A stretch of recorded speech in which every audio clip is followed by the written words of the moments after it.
this course, you have this Kaggle competition on depth estimation. So I'll explain you the problem statement over here. So, so the scenes that you've seen right now are indoor scenes and they are well-lit scenes. So in this challenge, you'll be dealing with scenes that have gotten degraded. So basically, low-light noisy images are your data set. I can show you a few images.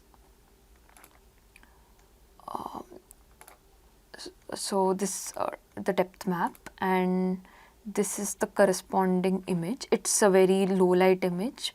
So this is similar to how how RGB camera captures images at night.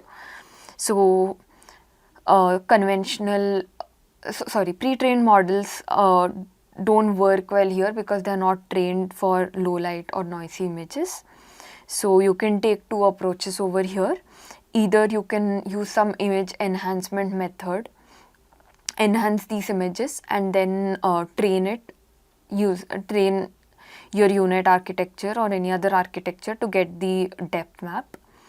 Or you can directly train your model using the noisy image and the corresponding depth map.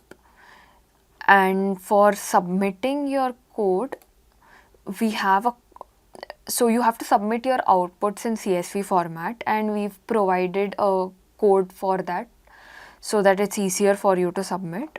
You just have to change your image folder and output folder paths over here, and this code will convert your outputs to CSV format, and then you can upload it.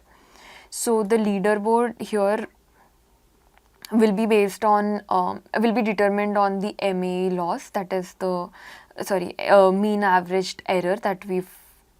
So the metric over here is going to be mean absolute error, and which is basically the difference between predicted depth and the ground truth depth and the mean of it.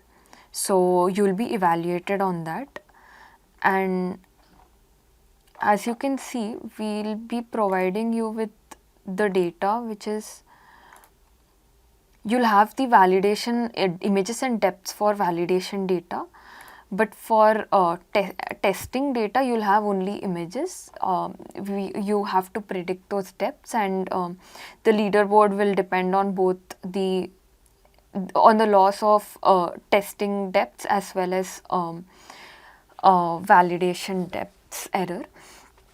And please note that you have to submit your training code as well as validation code, and not use pre-trained models for getting results. So we come to the end of our tutorial. Thank you.